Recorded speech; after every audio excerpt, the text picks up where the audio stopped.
My name is Gillian King, and during my work as a HR administrator, some of my work involved collecting information on equality, which came into being in 2010 and is about the Equality Act, which has about 8 or 9 protected characteristics, including disability, race, and gender.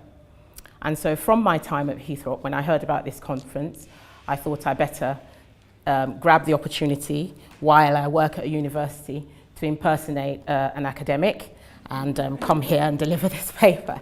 So be kind, I'm not an academic, but I just thought I would share some things on equality in research that I have learnt about while I was working here at Heythrop.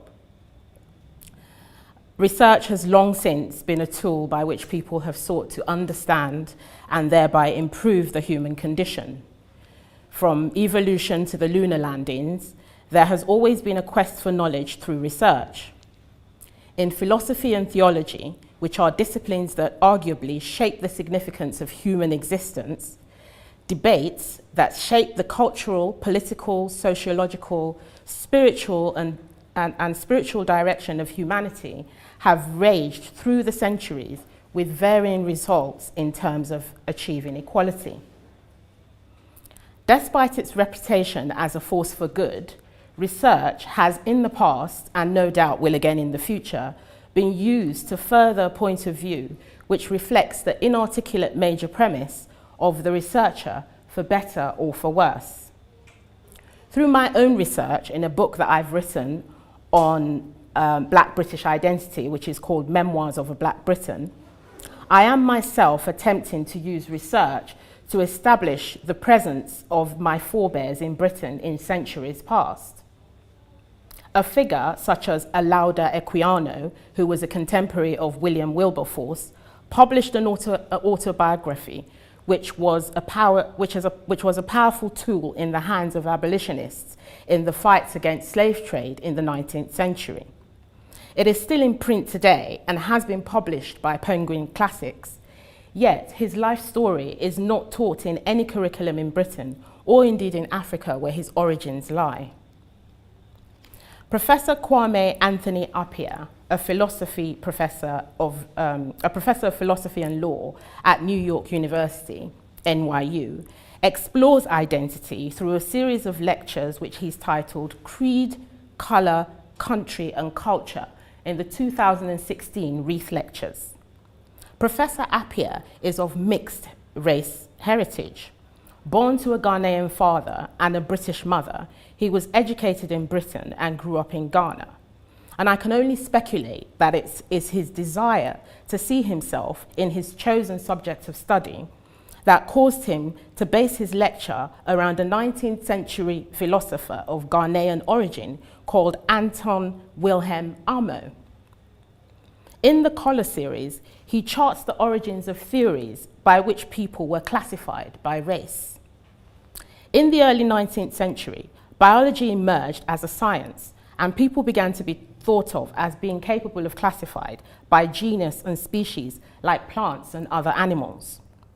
The Swedish naturalist Carl Linus was the first to call us Homo sapiens, and this began the process by which human beings began to be classified. The biology of race then sought to establish the superiority of some people based on their physical characteristics. So phrenology, physical anthropology, and craniometry were all disciplines employed to classify human beings into discrete races that could be proven to be superior or inferior.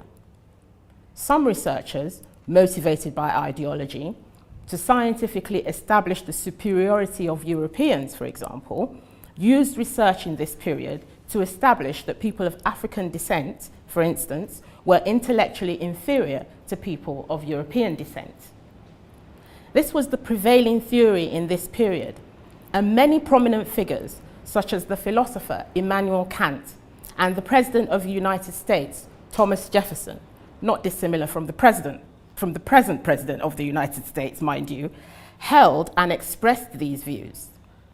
Immanuel Kant once declared that someone, and I quote, completely black from head to foot, provided distinct proof that what he said was completely stupid. In his book, Notes on the State of Virginia, Thomas Jefferson remarked that he could never find a black had uttered a thought above the level of plain narration. On the other hand, others used their research to challenge these notions, notably Abbé Grégoire, who was the French revolutionist, who I would describe as an early equality champion. He was an avid campaigner for the abolition of slavery and the institution of universal suffrage, even in the 19th century. He published a book in 1808 on the cultural achievements of black people to challenge such findings. The subtitle of his book was Researches on Their Intellectual Abilities, Their Moral Qualities, and Their Literature, and he sent a copy to Thomas Jefferson to educate him on his views on black people. It was only in the middle of the 20th century that these theories were denounced, but we are still left with their vestiges, which linger in our culture. In my own research, for a chapter I wrote on healthcare, published in June, I found the residue of these attitudes in research and are even still present today in everyday life. My next work will be on the biography of Olaudah Equiano, who I mentioned previously. And in discussing this at a social event recently, the person I was chatting with expressed the view that he could not have possibly written this autobiography because black people in those days were most likely uneducated. These lingering vestiges is probably why we have recently had a review in the law to improve these discriminations that still exist, which with the help of the Equality Act, which provides that higher education institutions today in law have a duty to promote equality. Research can and should make a valuable contribution to not only promote equality, but also to establish it. There is also further scope. Recent campaigns by students at universities like Oxford, Cambridge, Warwick and SOAS highlight the fact that not only is diversity essential in classrooms and staff rooms, it is also essential in the material taught, which requires research in areas previously uncharted. During my time as HR administrator here, some female students who attended the Equality Forum, this was a platform for staff and students to address equality matters, expressed a desire to study women philosophers. One tutorial assistant who was at the meeting at the time was able to give assignments to the students for a read-up on Simone de Beauvoir, the 20th century French philosopher. I think this demonstrates the value students place on seeing themselves in the material they study. Professor Appiah, in the 2016 Reith Lectures, based his lecture around the 18th century philosopher known as Anton Wilhelm Amo. He's also of Ghanaian origin. He was very famous in his day and was the first black African to earn a doctoral degree in philosophy. He knew Dutch, German, Latin, French, Greek, and Hebrew, and went on to teach in prestigious institutions such as Halle and Jena, which are still prestigious institutions today. The eminent physicist and philosopher Gotthelf Loescher said of him, he had proved the felicity and superiority of genius, solidity and refinement in learning and teaching in countless examples. Yet, this eminent philosopher is not widely taught, which is presumably why Professor Appiah sought to bring him to prominence in his lecture. As we forge ahead in our research, we can redress the balance in what we choose to teach, research, and write about. In researching the chapter published in a book on healthcare previously alluded to, I found that the lingering vestiges of the discredited theories still affect the way in which healthcare decisions are made for different populations because, and if I can quote my own paper, The concept of biological differences between the races has been used to interpret different epidemiology of the diseases for different races. The chapter is entitled Health Literacy and Ethnic Minority Population in a book which is edited by Professor Papalois of Imperial College. Though this book was looking at the healthcare system of developed countries in Western Europe, the significant ethnic minority population would have been excluded from the analysis if my colleague and I had not had the privilege of being included through our work with ethnic minority populations. There is also further scope for research, teaching and writing on equality in theology. Heythrop College was a pioneer for women in biblical studies. And it has been remarked that for many years, Heythrop College was the only college who had women at the helm of the Biblical Studies Department in the persons of Dr. Anne Jeffers and Dr. Bridget Gillian Upton. It is entirely plausible that research and teaching can be used to further the cause of gender equality and race equality.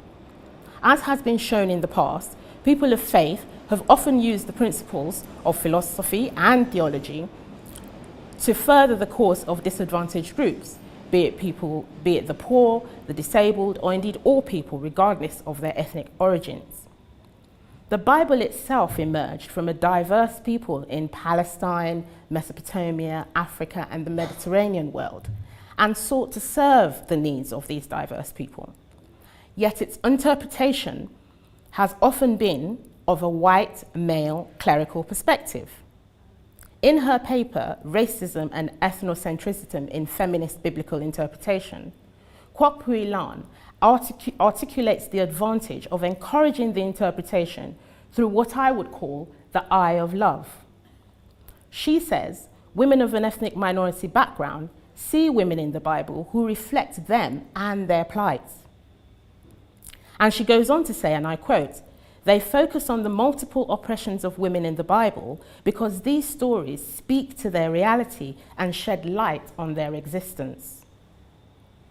She goes on to say, and I quote, "They wish to develop biblical hermeneutics that addresses the liberation of all peoples, not women alone. This concern should be shared by all biblical scholars and men and women reading the Bible for insights. Everyone should participate in the search for liberating hermeneutics from one's particular social and historical location while listening to the voice of others." After all, we are all human. Or are we? In his chapter on autonomy, dignity, human rights, correcting a popular error, in the book, The Eye of Love, which was published as a culmination of Heythrop's work, Dr. Patrick Reardon, the Jesuit priest, poses the question of whether human rights are acquired because one is human or because those things that make us human are defined and then ticked off like on a list. This seems to me to be an important question to answer for us, to be able to achieve as a position culturally where we believe all people are equal, regardless of whether they have the capacity to make their own decisions or not, such as a person who has dementia or a baby, or just by virtue of being born.